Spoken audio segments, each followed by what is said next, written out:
Assalamualaikum warahmatullahi wabarakatuh. Perkenalkan, kami dari kelompok D2 yang beranggotakan saya Adrian Arya Dwi Rangga, NPM 1076. Saya Ultima Selama dengan NPM 1090. Saya Aisyah Raya Fatria, NPM 1048. Saya Ratia Dindung, NPM 1085. Saya Nafira Fitri Madani, NPM 1058. Pada kesempatan kali ini, kami sedang melaksanakan praktikum lapang agrohidrologi yang berlokasi di DI Karangtalun. Selamat menonton. Biar kelihatan anak yang goyang kelayakan.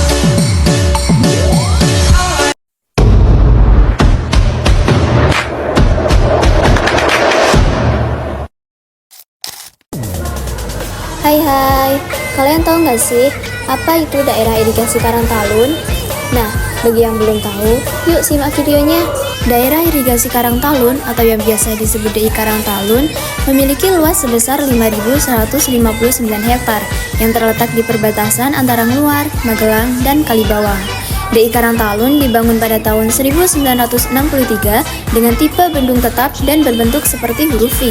Irigasi ini mengambil air dari Sungai Progo melalui bendung Karangtalun yang dialirkan di dua kabupaten, yaitu Kabupaten Sleman dan Kabupaten Bantul. DI Karangtalun memiliki saluran irigasi primer yang terbagi menjadi 3 bagian.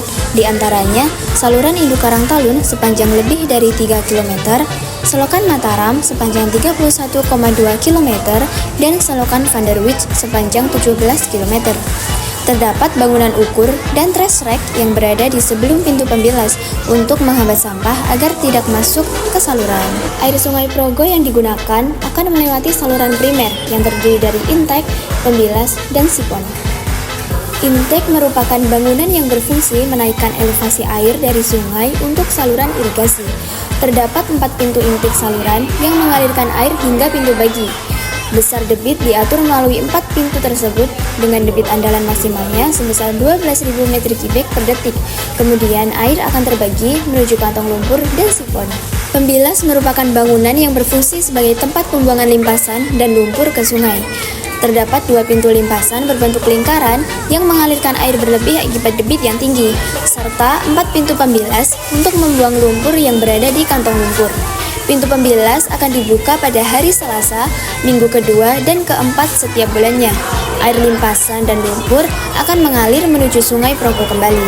Pengelolaan DI Karangtalun dilakukan oleh Kementerian Pekerjaan Umum dan Perumahan Rakyat melalui Balai Besar Wilayah Sungai atau BBWS Serayu Opak.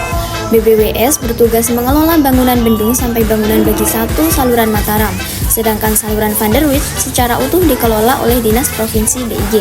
Kegiatan operasional DI Karangtalun teratur dalam Permen PUPR nomor 12 tahun 2015. Debit yang tersedia di bendung dihitung menggunakan data 10 tahun terakhir dan didapatkan dari debit yang melimpas serta masuk ke intake setiap pagi dan sore. Mekanisme pengusuran luas dan jenis tanam dilakukan oleh P3A, kemudian pola tanam akan dibuat dan diajukan oleh DI Karangtalun ke Komisi Irigasi DIY hingga turun melalui SK Gubernur. Sipon atau saringan berfungsi untuk menyaring sampah yang terbawa agar tidak menuju saluran pintu bagi. Sampah akan dibersihkan oleh petugas OP secara manual tanpa menggunakan alat khusus. Sipon terbuat dari besi dan biasanya terdapat penggantian setiap 10 tahun sekali. Air dari sipon akan mengalir menuju pintu bagi saluran induk Mataram dan saluran induk Van der Wijk. Debit air yang berasal dari sipon atau saluran induk sebesar 12.000 m3 per detik akan terbagi menjadi 2 saluran, yaitu saluran induk Mataram dan saluran induk Van der Wijk. Proporsi yang dialirkan pada saluran induk Mataram sebesar 70% dan 30%-nya dialirkan pada saluran induk Van der Wijk. Pada pintu bagi ini, terdapat 2 cagar budaya yang diakui dan tertera di SK Cagar Budaya DIY serta SK Kabupaten Sleman, sehingga perbaikan yang dilakukan tidak boleh merubah bentuk atau konstruksinya. Cagar budaya tersebut yaitu saluran induk Mataram dan Buk Renteng yang ada di saluran induk Van der Wijk. Saluran induk Mataram digunakan untuk suplesi sungai yang terletak di wilayah Jogja dan sebagian untuk wilayah pertanian. Tidak ada sadap sekunder pada saluran ini, tetapi langsung ke sadap tersier dan suplesi. Saluran induk Mataram membentang dari Progo ke Opak sampai dilewati 17 sungai suplesi, dan pada hilir setiap sungainya terdapat bendung.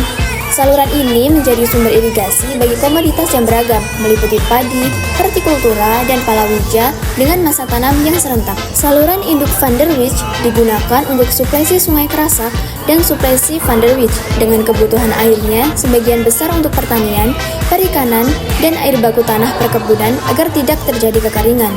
Komoditas budidaya yang mendapat irigasi dari saluran ini mayoritas berupa padi, sedangkan hortikultura dan palawija sangat jarang. Nah teman-teman, itulah informasi tentang daerah irigasi Karangtalun.